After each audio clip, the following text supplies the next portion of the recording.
बिस्मिल्लाहिर्रहमानिर्रहीम अस्सलाम वालेकुम। तो दोस्तों शुरू करते हैं आज का टॉपिक, लेकिन चैनल सब्सक्राइब करना ना भूलिएगा। तो हमारा आज का टॉपिक है sentence and types of sentence. दोस्तों ये वीडियो ज़्यादा लेंथी हो रही थी, इसी बिना पर हमने इसको टू पार्ट्स में डिवाइड कर दिया है। आज इसका हम पार्ट 1 स्टार्ट करते हैं।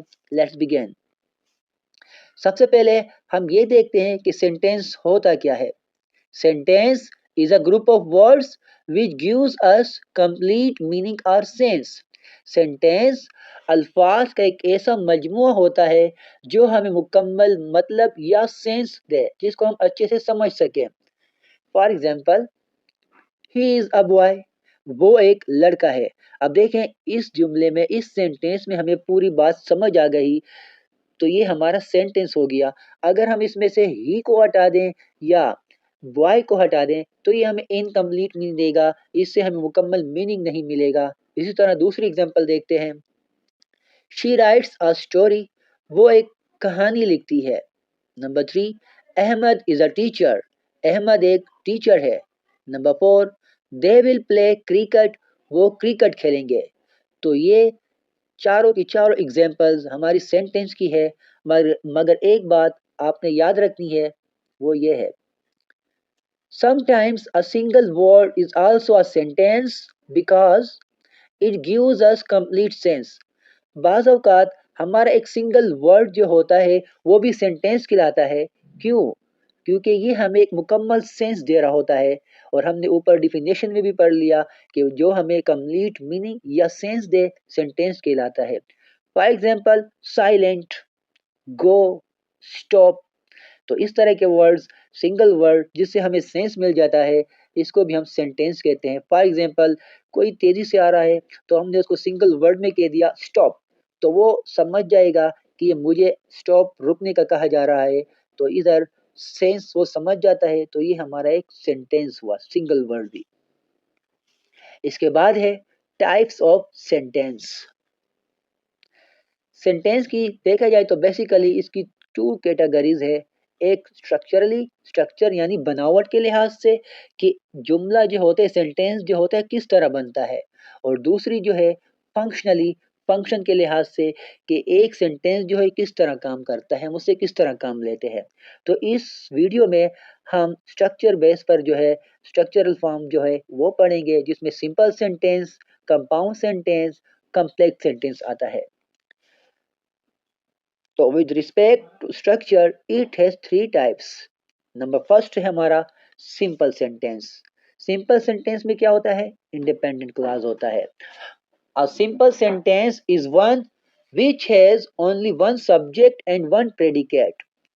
सिंपल सेंटेंस सादे जुमले में एक सब्जेक्ट और एक प्रेडिकेट होता है। दोस्तों, क्लॉज, सब्जेक्ट, प्रेडिकेट, इससे रिलेटेड हमने अलग से वीडियो बना रखी है। तो सिंपल सेंटेंस में सिर्फ एक सब्जेक्ट होगा और एक प्रेडिकेट होगा। For example, I want to become a writer. I इसमें हमारा सब्जेक्ट है और बाकी जो रह गया want to become a writer, ये हमारा प्रेडिकेट हुआ। प्रेडिकेट क्या होता है? जो सब्जेक्ट के बारे में इंफॉर्मेशन दे। इसमें क्या हो गया? एक क्लास से सिर्फ एक बात हो रही है, इंडिपेंडेंट क्लास हुआ। इसमें किसी और वर्ड की ज़रूरत नहीं कि उसको हम ऐड कर दें और ये हमें तब जाके कंप्लीट मीनिंग दे। तो ये हमें अभी कंप्लीट मीनिंग दे रहा है, तो ये हमारा सिंपल सेंटेंस हुआ। इसी तरह सेकंड एग्जांपल है, ही लाइक्स मैंगोज। ही हमारा सब्जेक्ट है और बाकी प्रेडिकेट है, वो मैंगोज खाता है, कंप्लीट बात है इसमें। Number 3, she wrote a story, they saw a bird. तो इस तरह के सेंटेंसेस जो होते हैं जिसमें एक सब्जेक्ट, एक प्रेडिकेट होता है, वो हमारे सिंपल सेंटेंस कहलाते हैं। सेकंड नंबर पर है कंपाउंड सेंटेंस। कंपाउंड सेंटेंस में इंडिपेंडेंट क्लासेस होते हैं। A compound sentence must have more than one independent class. Compound sentence में हमारे पास दो या दो से ज्यादा इंडिपेंडेंट क्लास होते हैं। Some coordinate conjunctions are used to join together these classes. और इन क्लासेस को आपस में कंबाइन करने के लिए, कनेक्ट करने के लिए हमें कुछ कंजक्शन की ज़रूरत पड़ती है, जिसे कोऑर्डिनेट कंजक्शन कहते हैं। कोऑर्डिनेट कंजक्शन कौन कौन से हैं? जैसे एंड, बट, सो और एक्सेट्रा ये हमारे कोऑर्डिनेट कंजक्शन कहलाते हैं। और कंपाउंड सेंटेंस को आपस में कनेक्ट करने के लिए, जोड़ने के लिए हमें इसी कंजक्शन का इस्तेमाल करना होता है। फॉर एग्जाम्पल, हमारे पास एक सेंटेंस है आई एम अ राइटर, दूसरा सेंटेंस है ही इज़ अ डॉक्टर। अब देखें, दोनों सेंटेंस अलग अलग है और कंप्लीट मीनिंग दे रहे हैं। अब इसको हमने कंबाइन करना है, एक सेंटेंस बनाना है, तो इसके लिए हमें एक कनेक्टर की ज़रूरत होती है जिसको कोऑर्डिनेट कंजक्शन कहेंगे।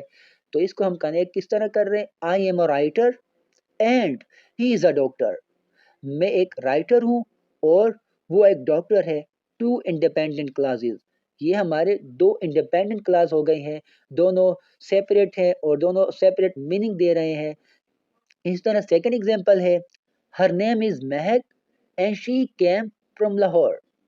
हर नेम इज महक, उसका नाम महक है, and she came from Lahore, और वो लाहौर से आई है। Third example, I like swimming but I dislike jumping. मुझे स्विमिंग पसंद है लेकिन मैं जंपिंग को पसंद नहीं करता। तो ये हमारे कंपाउंड सेंटेंस हुए। इसके बाद है कम्प्लेक्स सेंटेंस। कम्प्लेक्स सेंटेंस में इंडिपेंडेंट क्लॉज और डिपेंडेंट क्लॉज होते हैं। A complex sentence consists of one main clause and one or more subordinate clauses. Complex sentence में हमारे पास एक मेन क्लास होगा, जबकि एक या एक से ज्यादा सबऑर्डिनेट क्लासेस होंगे। सबऑर्डिनेट जो है ये हमारे सबऑर्डिनेट कंजक्शन कहलाते हैं। सबऑर्डिनेट कंजक्शन जो है बिकॉज, आल्दो, व्हेन, दो, व्हेनेवर, एक्सेट्रा, ये हमारे सबऑर्डिनेट कंजक्शन है। तो एग्जाम्पल से देखते हैं, the cat jumped on the table while he was eating। देखें, फर्स्ट पार्ट जो है the cat jumped on the table, ये कंप्लीट हमें सेंस दे रहा है, कंप्लीट मीनिंग दे रहा है। तो ये हमारा इंडिपेंडेंट क्लास है। ये देखें, the cat jumped on the table, बिल्ली ने टेबल पर छलांग लगाई, मुकम्मल बात इसमें हमें पता चल रही है। जबकि पार्ट इसका दो पार्ट टू है, while he was eating, जबकि वो खा रहा था। अब इसमें हमें कंप्लीट बात समझ नहीं आ रही है, क्या हो गया था फिर। तो ये हमारा डिपेंडेंट क्लास है और इसकी खास पहचान जो होती है कॉम्प्लेक्स सेंटेंस की, कि इसमें डायरेक्ट हमें जब सब ऑर्डिनेट कंजक्शन नज़र आ जाए तो हमें एकदम पता चल जाएगा कि हमारे कॉम्प्लेक्स सेंटेंस है और इसमें एक पार्ट जो होगा वो हमारा इनकम्प्लीट मीनिंग देगा। दूसरी बड़ी पहचान इसकी ये हो गई।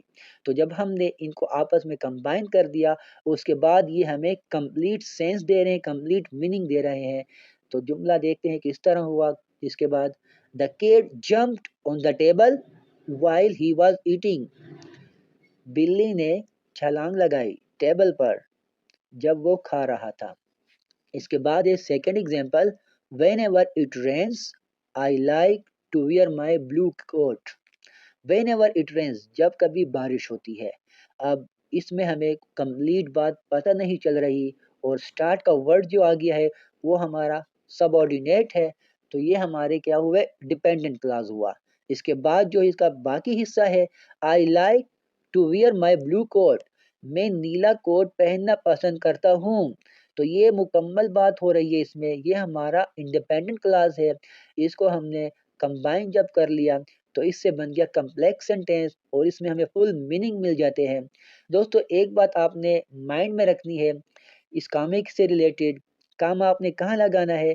जो भी सेंटेंस इंडिपेंडेंट क्लास से शुरू हो रहा हो तो उसके बाद हमने कामा का यूज़ नहीं करना, जबकि जो सेंटेंस इंडिपेंडेंट की बजाय डिपेंडेंट से शुरू हो रहा होता है तो उसके बाद हमने कामा लगाना है, जिस तरह हमने एग्जाम्पल नंबर 2 में इस्तेमाल किया है।